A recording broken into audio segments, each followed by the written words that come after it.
What's up, guys? I'm Bryce Reef. I'm here with Marcy Campos. the creator of A Beautiful Corner. So, why don't you go ahead and tell us about what the game is, how we play it? All right, so Beautiful Corner is like an escape room. It's basically an interactive narrative installation. You actually play a character named Avery, and first thing you do is get a mysterious letter from someone to claiming to be your best friend from childhood, and they're saying, "You've got to come help me. There's something strange going on. Show up soon." And then you're kind of invited into this whole space where you have to figure out what is this friend, who are they talking about, and how do you help them? And it's all about childhood magic and growing up. That's awesome. So, did you draw inspiration from like escape rooms and that kind of thing? Yeah, definitely. And just like physical computing, there's a lot of like microprocessors in a lot of the pieces, and just kind of figuring out how to make everyday objects do magical things. Cool. So, do you have like background in technical game design and wanted to go into something like this, or did you start in like wanting to do physical games like this? So my background's in fine arts. I have my undergraduate degree in painting, but I came to USC for game design for my master's. So this is my actual graduate thesis. Oh, that's awesome. Yeah. We go to USC too. I'm here with James and Ryan of Ultra World Exodus. I just want to talk to you guys about like what the game is. Explain the game. The game is basically. Do I take it? I can hold it. I don't know. Yeah. I'm not used to this. All right, so the game is basically like abstract art come to life. So I'm an abstract painter, and I wanted to make a world where it's kind of like a living abstract painting. You can change the colors and the basically like the contrast and all that stuff up to millions of random levels. So every time you press the button, it's different. So you're always going to get something new and unique, and then you'll take screenshots with it, and you can use them to basically do whatever you like. Like my T-shirt I made with screenshots from the game. I'm giving out these cards. Sorry, dude. These cards are all just screenshots of the game. So it's just like a lot easier, well, in a way, a lot easier abstract art generator. That's awesome. How did you guys get the idea for this? Like I said, I'm an abstract painter, and I should say like I'm a level designer from like AAA games as well. And like when we do like blue rooms and blockouts, the worlds all look very abstract. And to me, that's always like my favorite state of the game. And eventually they start putting in the photorealistic textures and art and stuff, and it looks good in a different way, but I always feel like something's lost.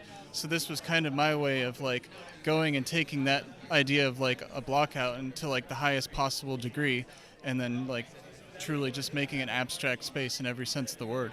Wow, that's a crazy unique idea. I love it. Where can we find you guys?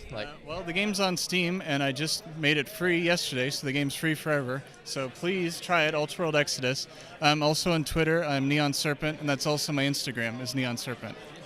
Well, thank you guys. It's nice talking to you. Thank you. Awesome.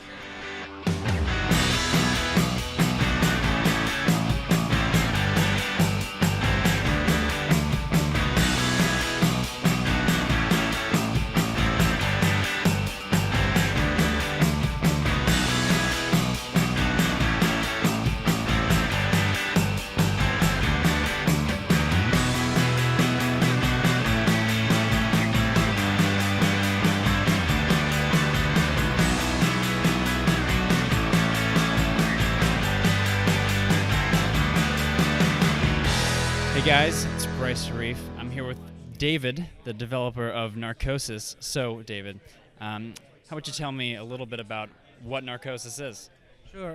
Narcosis is a survival story set at the bottom of the ocean, and the premise is pretty simple. You're like a miner, basically, and you're having a really rough day at work. There's been a catastrophe, and you lost all your friends, and you're running out of oxygen. You're low on light, and you're slowly losing your mind. And those three things are the only things that are stopping you from getting back to the surface. Okay, so the point of the game is to get back to the surface? Yeah, it's really simple. It's a pretty straightforward, it's a linear story-based game. You're 2 miles down. There's not really any hope of rescue, and it's just find some way to the surface. So, how did you come about the idea for a game like this?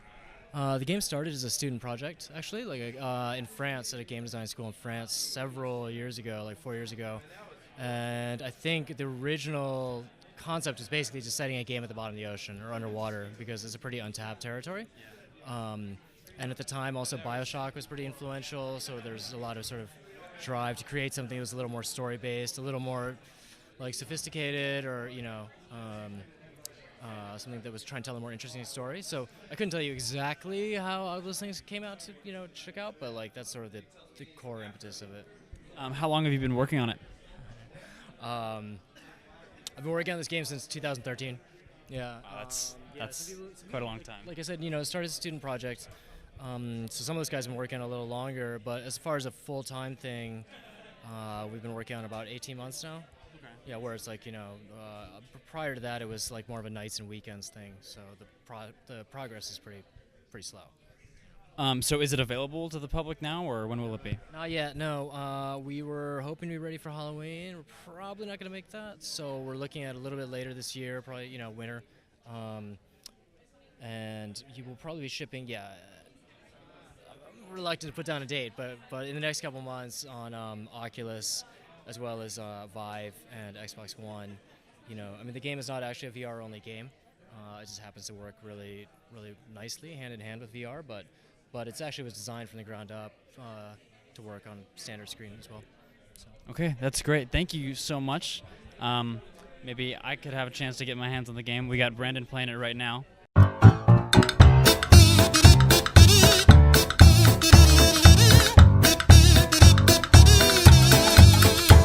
But yeah, thanks a lot. Night games.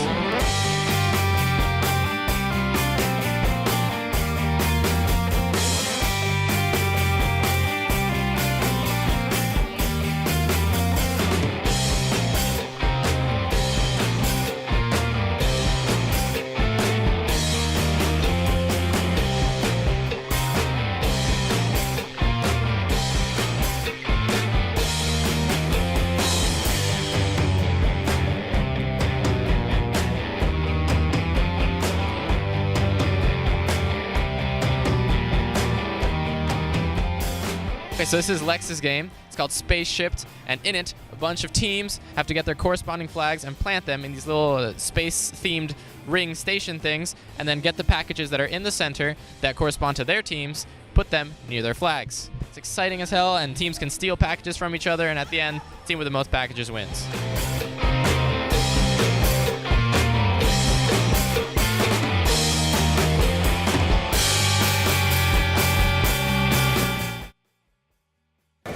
Well, Frank, we did IndieCade, We indie played a bunch of games. and we indie-viewed a lot of devs. It was one heck of a time. Now back to the studio.